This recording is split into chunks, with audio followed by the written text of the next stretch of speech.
Echo, where is that spoiled brat? I'm trying to be the responsible one in the family, and it's a heavy burden. Laro is past due for a company meeting. Mother wants me to drag the elusive louse back by his ear. Must be nice to be a layabout. Uncle Angbert would have tanned my hide. Fuck. I am angry and jealous in equal measure. You'd think this district was a maze, the way he manages to hide. The spirit magnet? Sientere, that I did not recognize you. If you desire to get in the graces of the Valiant Trading Company, we can help each other. Could I persuade you to watch out for Laro? I'd pay generously for your trouble.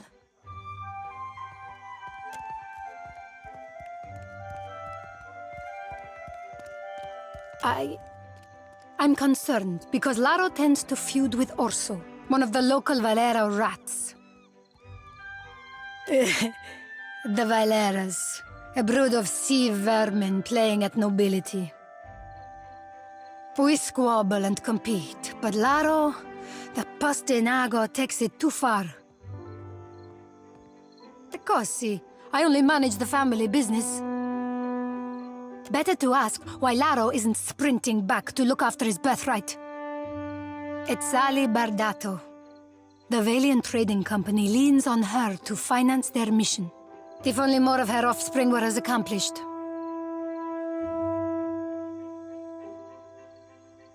Puck, consider it done. There. Laro and his miscreant friends carouse at the tavern, the falls above the Adra Mill, and the southwestern bridge. If you see him, tell Laro to get his good-for-nothing ass back home. Well, we do have this thing with chasing a rogue god to the ends of Aora, but I guess if it's on the way. Ah, a new face in the Valera halls. Courtly manners are welcome here. My time is not inexhaustible, but I am willing to spare it.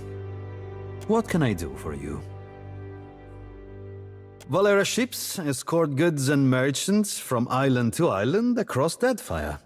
The Principe dogs show us their stern whenever they spot Valera colors on the horizon. Leave it to a swabby from the Republics to think a pirate showing them their rear be a compliment. Be with you in just a... Almost had it. Damn your eyes. Hazard of the work, really. Came in on the sloop? I can hammer your ship together if you're apt to pay me for it. Aye. Captain Redora hasn't paid me for her commissioned firepower. While I'm up to my nose in debt, the wild mare gobbles up her coin. And now, pirates are holding my feet to the fire over some sham of a deal. If I don't get Redora's payment, I might as well start carving my swallow net. One where I mend Principe ships and no others.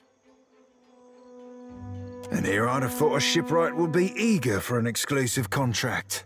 In particular, one with clients disposed towards getting their ships shot to shit and shot again. Folk like that come by coin easy, only to lose it all again. I'm not sinking my business on the say-so of a pack of puffed-up bilge rats. Bastards are driving away business until I give in. Aye, but only once she fesses up that she doesn't have the coin. Call me a fool for holding out hope. She's an old client and a friend. Because I've got a backlog of work through the next turning of the wheel. And I'm old, damn it.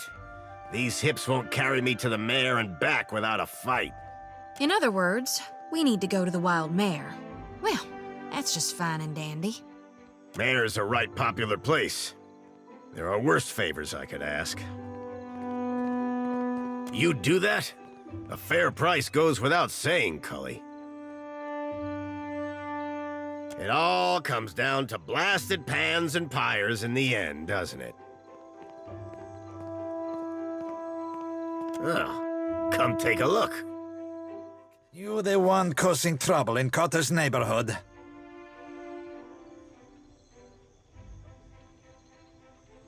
I thought Remaro's pup kept better company.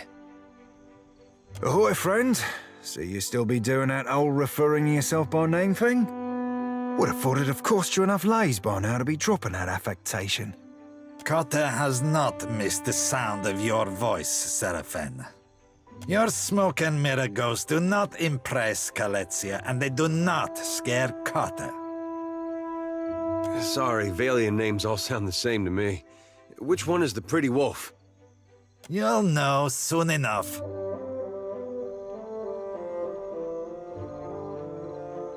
No? Smart man, amico. What do you want? Zamar has money problems. Cotta has solutions. The little man doesn't know how to count his coins. Cotta heard a newcomer was talking with Zamar.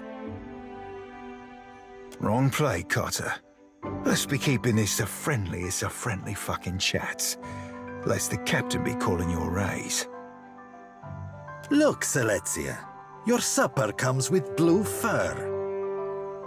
Tell the shipwright to accept Cotta's deal before he suffers another setback. Zamar can keep Principe ships afloat. Cotta tires of seeing his family sailing derelict wrecks. You've got to ask, Cap. A Principe deal be the all-round winner? Zamar gets himself steady work, the pirates know they're looked after, and you and me get to shove off from this mess with a Principe favour in our hold. Charting another course risks running us aground of everyone's bad side. Better that you listen to the hairy piglet. Cotta will see that his casita knows your name. There's also coin to spare. And Cotta will get you the Principe discount on Zamar's goods. Deal? Gelarde, here's an advance. Go tell Zamar the good news. Cotta will handle the rest. Ahoy there. Any news worth telling? You actually confronted those feral cats? Cool, cats be sacred, shipboard, you know. Wouldn't have taken you for one to be painting the Principe all godly. Folks shoreside sometimes stick 'em in the stew pot. See if that strikes you for something weighty.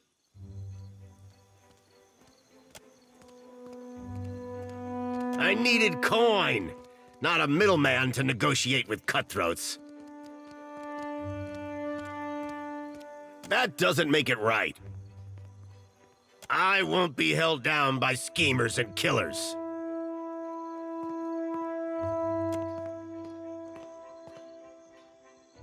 If it's between my life and my dignity,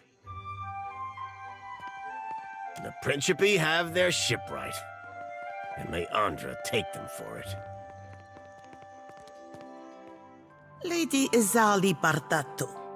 Custom dictates, I say, at your service.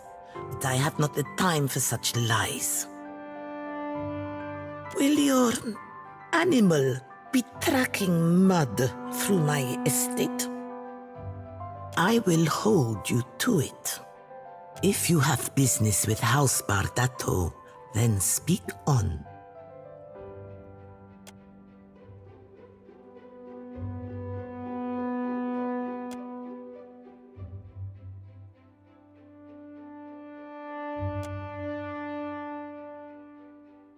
Are you still with me?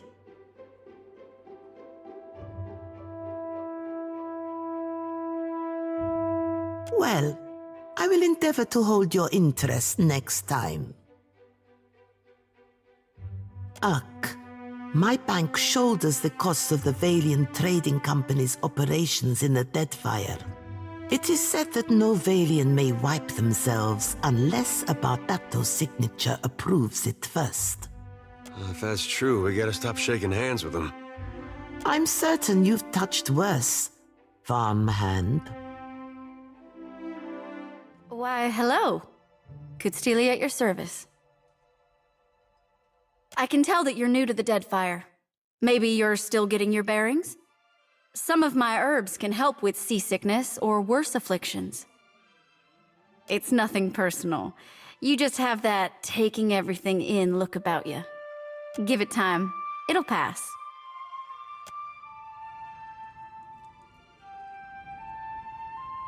Oh, ain't no shame in looking, lass. Money is the obvious answer, but I don't think that's what you're after. Yes, I'm an herbalist, but I also pride myself as a florist. I think the city liked the idea of putting a flower shop somewhere visible. It's ostentatious, really. Probably the same reason why we have a magic shop next door. Pariki's Overlook is a great big splash of culture and innovation, there to show travelers that the Huana are ready for the world at large. I got nowhere else to turn. Stonehill is going to kill me. Don't drag me into your mess, Bertenno, not again. Then you leave me no choice. I'm sorry. Hey, come back with that! Madiko!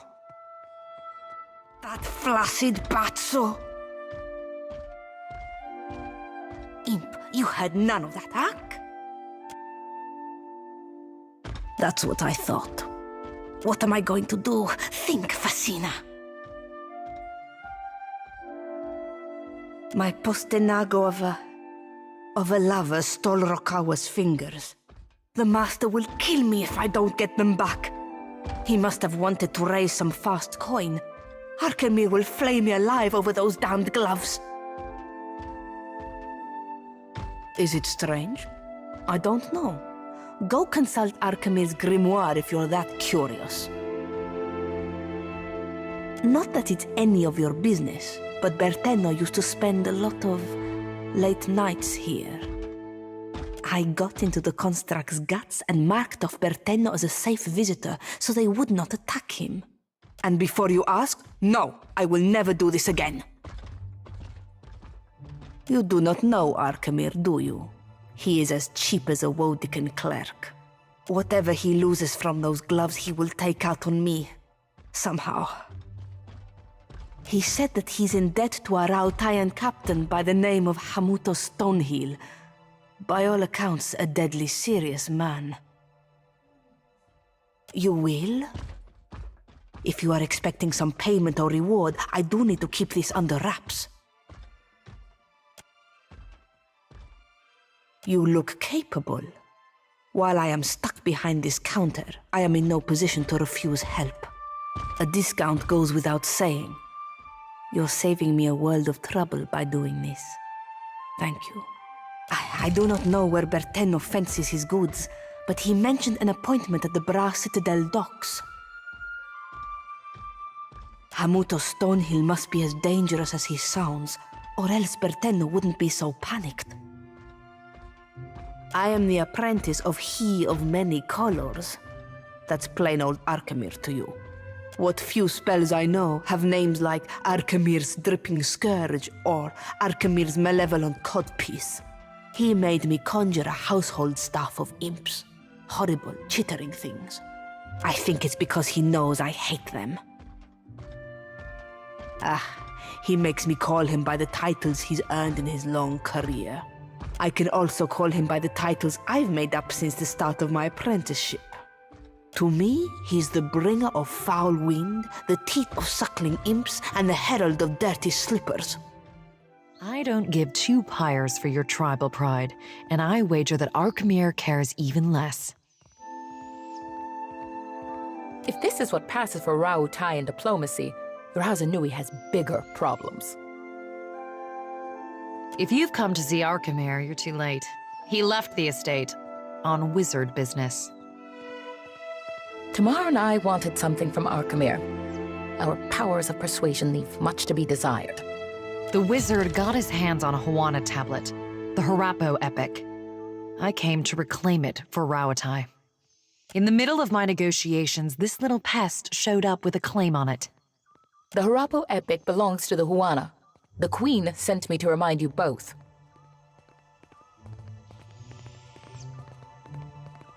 Akira, few outsiders can appreciate what such an artifact could mean to our people. Posturing about cultural value is worthless. We both want the tablet for the same reason.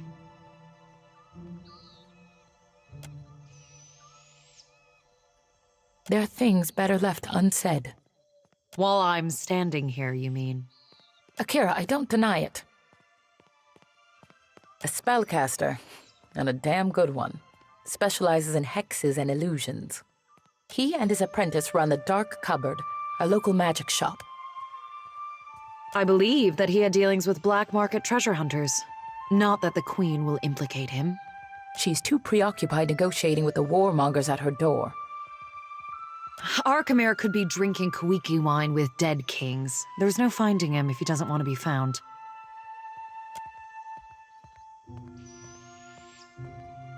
Arkemir left the city, likely for the peace and quiet we didn't grant him. At least I offered to pay him. Your only currency is altruism. I might as well adjourn to the palace in Serpent's Crown and give Arkemir time to think. What a load of... You mean to get your hands on that tablet with or without Arkemir? You island rats can barely write your own names, much less a distinguished epic. Scamper back to the Brass Citadel and spin your own plots. I will happily do the same on my side of the island. For me, I could use a reprieve.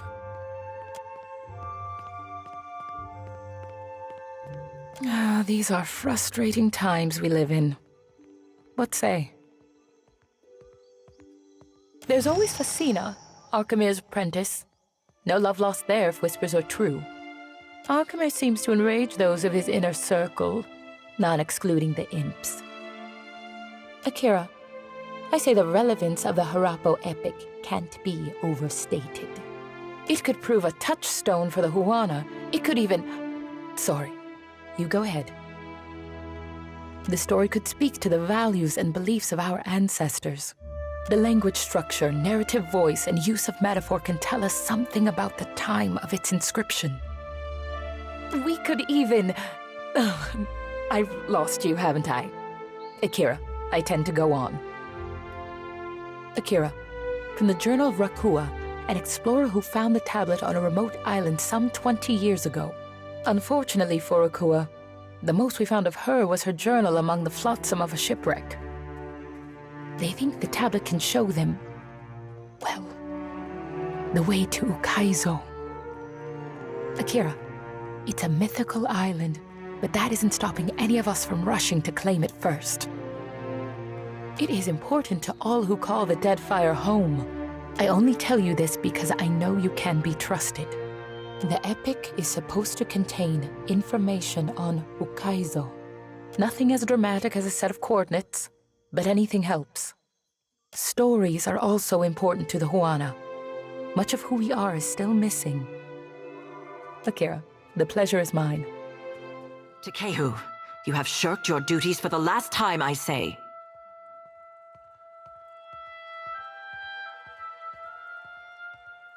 Guildmaster, be reasonable.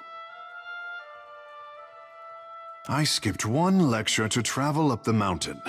Still, the palace is closed until you present me before Onikaza. You went alone.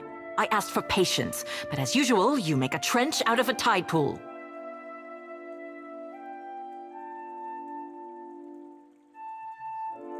This should be over soon. My patience wears thin, old shark. You have stifled me enough for one trip through Rakuhu's bowels.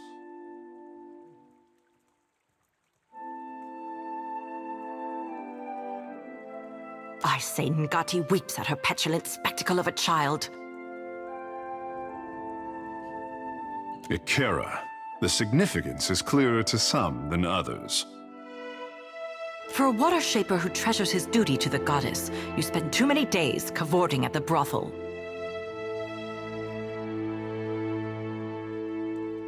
Ugh, insufferable. Did you need something? Or is it enough to bask in perfection?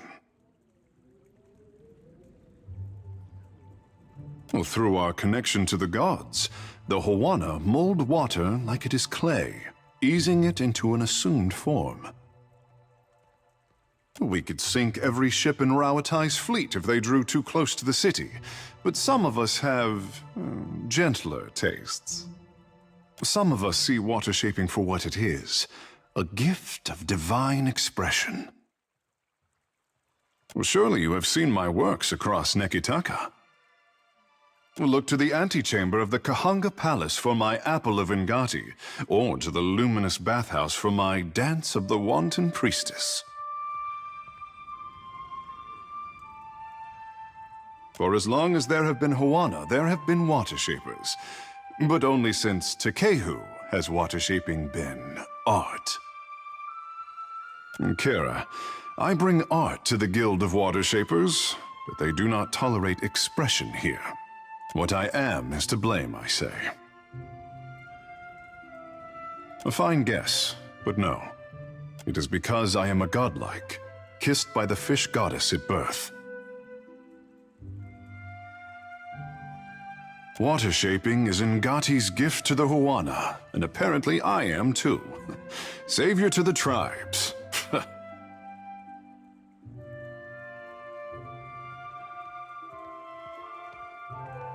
The only question is, do I return to my duties, or while away a few hours in the bathhouse?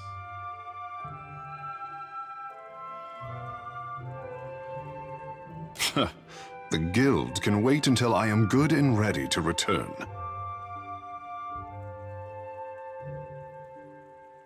Kara, I sent the prince a missive and heard nothing back. He is a busy warrior in a time of peace, I say. A watcher? And here I am used to being the freak of Pariki's Overlook. What does a watcher do? Ikera, just so. I say I am no sailor, and I know even less about death. I am an artist. My peers do not understand. Water shaping to them is like studying calligraphy, to brew ink and sort parchment. The tide brings unexpected gifts. You are not unknown to me, I say. Whispers of an Adra Colossus reach my ears, and louder whispers of a corpse who follows him. What will you do when you catch up to this walking god?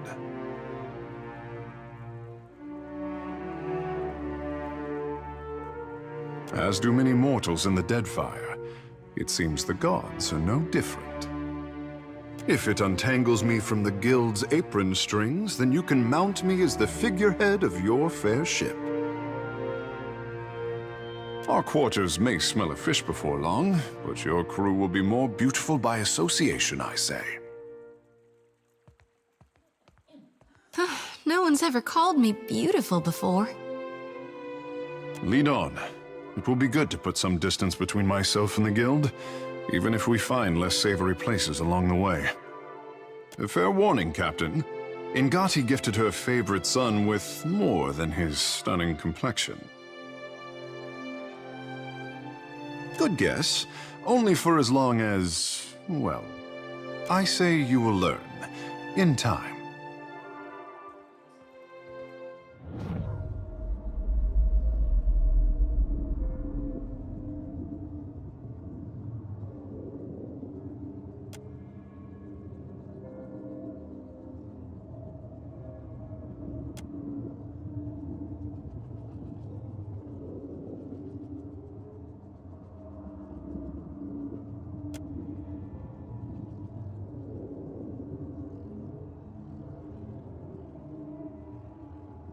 A life without friction or challenge has left the boy in need of guidance. He thinks himself frail, but my heart beats in his chest. He is stronger than either of you could know.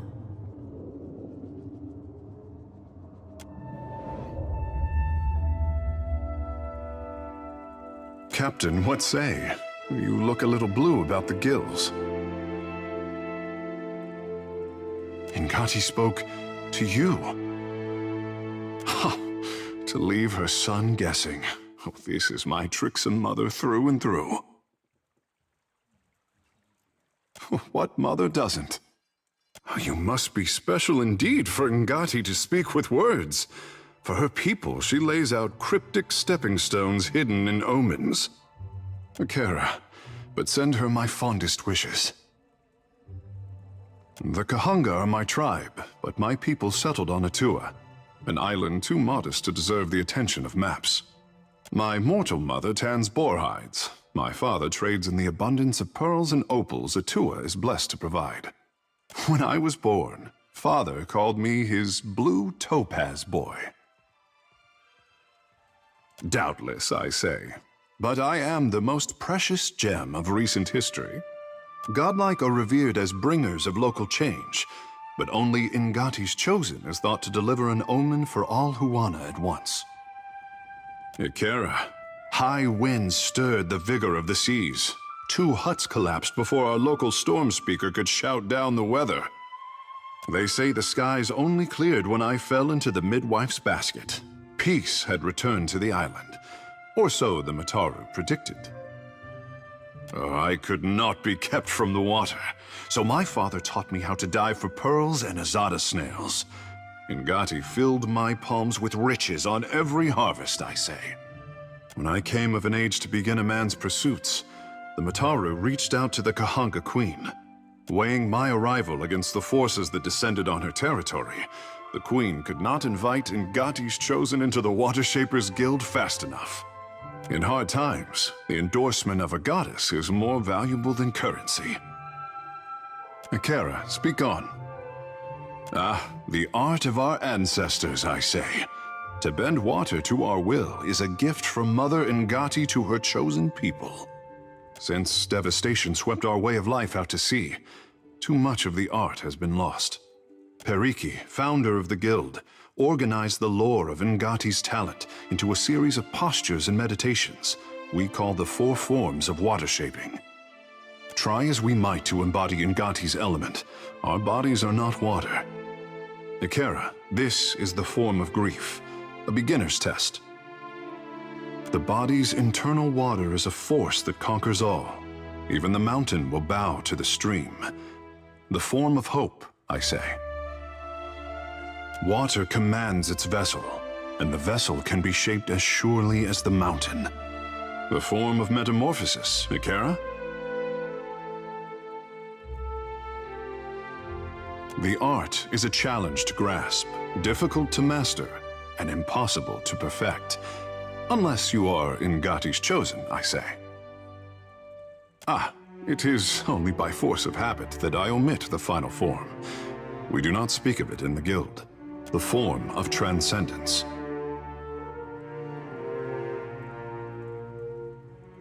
Only a story, I say. Even crafty Periki could not commit this ancient form to her scrolls. It was said that our ancestors could shape the very oceans of the Deadfire. This was Ngati's true gift, but we have yet to recover it from the ruins of our past.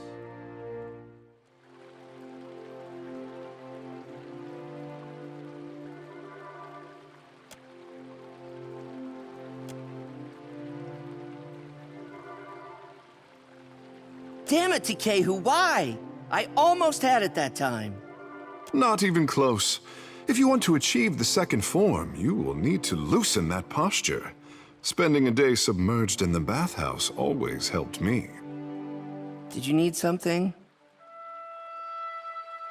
I can feel the connection to Andra just like Myru taught me. But there's something missing. Maybe it's my form. Remain loose, but not too loose. Confine yourself, but spread out at all times. Like this? Perfect. Keep at it, and you'll be teaching me the 4th form in no time. Suppose I'll give anything a try. You have questions for me. Speak up, I say. Ikera, my pleasure. Water shaping is a talent bestowed on the Huana by the goddess Ngati. Periki was the first in recent memory to organize the talent into a series of teachable forms. What else would you like to know? Our art is the yield of the Huana's ancient covenant with the goddess. Our ancestors pledged to protect the luminous Adra, the islands, and the tribes. Ngati gifted us with the strength to keep our promise. We control tides, prevent storm damage, and keep unwelcome ships at bay. Of course, you already know Takehu, our prized pupil. We represent the best of Juana achievement. No small responsibility. What say, friend? The Guild Sanctum has seen better days. Simply a caretaker. I dust off Periki's tomb and try to keep the place tidy. Caring for the guild hall usually means drying off what others get wet in practice. A sanctum for master water shapers, I say. No students or outsiders allowed. I have never been there myself. Myru assures me the room has no need of cleaning. Akira. One of middling skill, if I am generous. Not all of us can boast of Takehu's talent. But Nagati touches us differently, I say. The guild didn't used to allow outsiders the freedom of our halls. Akira. But how times change.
This is the tomb of Periki.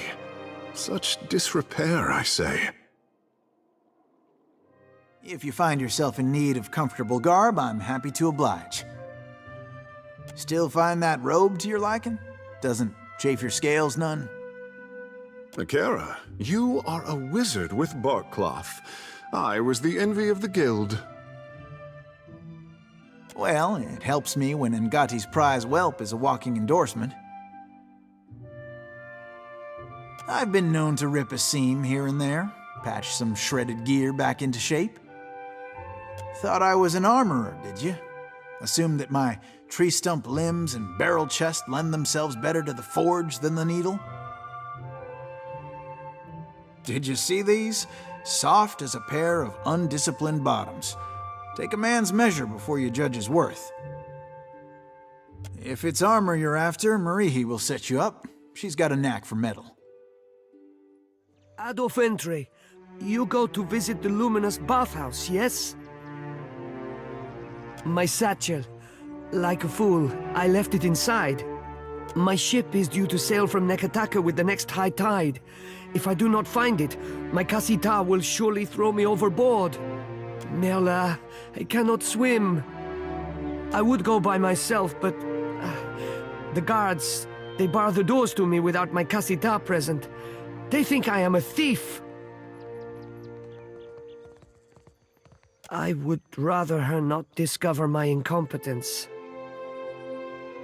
I would go by myself, but... the guards, they bar the doors to me without my Kasita present. They think I am a thief. No, of course not. I would go by myself, but... the guards, they bar the doors to me without my Kasita present. Gelade! You mean it? Agrasima, Agrasima, I am in your debt.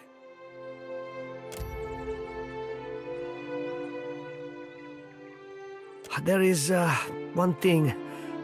Madiko, how could I have forgotten? If you could, do not open the satchel. The contents are... the information is... proprietary. You understand?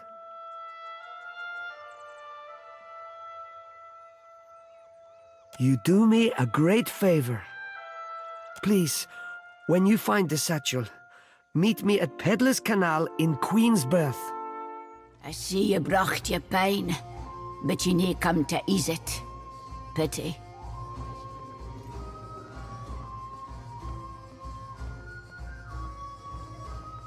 Aye, if you say so. It teases my pine. More than that is an awful long yarn, and nae inted lickly. I fecht in the broken stone war some 2 centuries gone by now. I left the woods of a deer for the eastern reach. I claimed to seek to protect our colonists, but in truth, I sought the glory of battle. Glory were nae to be had. Truth be telt, I hold luckier than most. The Orlans o' Ayr Glanfath walded blades that sheaved spirit as easily as flesh. Some of mine fellas were slaughtered body and soul. Aye, that I do, and a downright vicious bunch they are. One weird o' the will of the gods one, a farmer near a Boots log home, invited the soldiers for dinner. 'Twas hairst, and the crop was rowthy.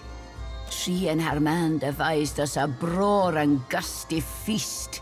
Deer pie and salmon, a stew of cabbage, carrots, and potatoes, squash roasted with pine nuts, and the sweetest honey bread I ever tasted. The Glanfathans riled the animals. By then we caught the trick, so the captain bade the farmer's family stay within. We skipped into the necht, approached the thick swine, and the arrows began to fall. Ah, the shelter folk, hunters and kempers bred, aimed their arrows true, and 2 of us fell immediately. The Orlans rashed us then, small and shady, visible only by the violet flames that lit their blades. We drank it that firm in blood, both sides. In the end, only I remained, standing in the farmhouse door, holding mine innards in, waiting for another cocksfeather to come and finish the work. I only lived because of that farmer. She sewed me up, fed me till I had health enough to stand. She said she owned me, but I think we both conned that we brought the trouble upon them with our presence. The raiders had been too many a slecht at simple farmhouse. The pine bothered me little in mine youth. I fought ye. I set flames to black trees. I took arms again, the uprising at New Dunreed. After that, little welcome remained me in the new Duke's Kintra, and I travelled northward. Yet with age, the old wounds show new depth. By my count, I've suffered 18 arrows and half again as many stabbings. That I yet live testifies to either my stubbornness or that of the gods. I ranged for years seeking a balm for the growing pine. Drink helped for a time, svev for another. Now, only these baths, infused with adra, dull the agony. Aye, thank you for listening. Few day. Lest there's anything you need, please, let me to mine water. The cost of enjoying the bathhouse's unique offering is 1,000 copper per session. Takehu! A pleasure to see you back so soon. On whose copper do you visit this time? Today, I thank Mother Ngati for my captain's deep pockets.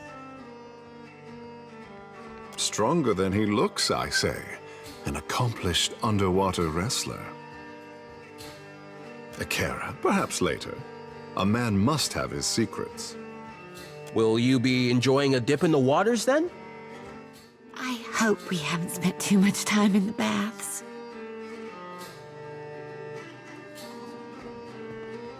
I see. My thanks for clearing that up. In any case, we hope you enjoy your time. I am helping Hirwina to conceive. She came all the way from the Deerwood, and I will see that she returns with arms laden with young. After the Hollowborn crisis, I wanted no child of mine born in those blighted lands. This place is a miracle. Every day I emerge from the baths as a new woman. And my first child will be as strong as an Adra pillar. Thanks. And luck to you on your stay here.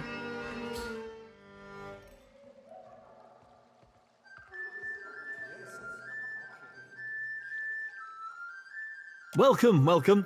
I am Ganor, owner and proprietor of the Luminous Bathhouse. If there's any way I might make your visit more comfortable, you need only ask. Your exchange with Amrio was observed. Such behavior is my responsibility. I've tripled his rates until he learns to conduct himself. Casita Vetta's servant? The irritating one? Yes, he was here tending her just a few days ago. He tried to sneak into one of my rooms and told me a pathetic sob story when he was caught. I had the guards toss him out on the street. Now this is a worthy use for animancy.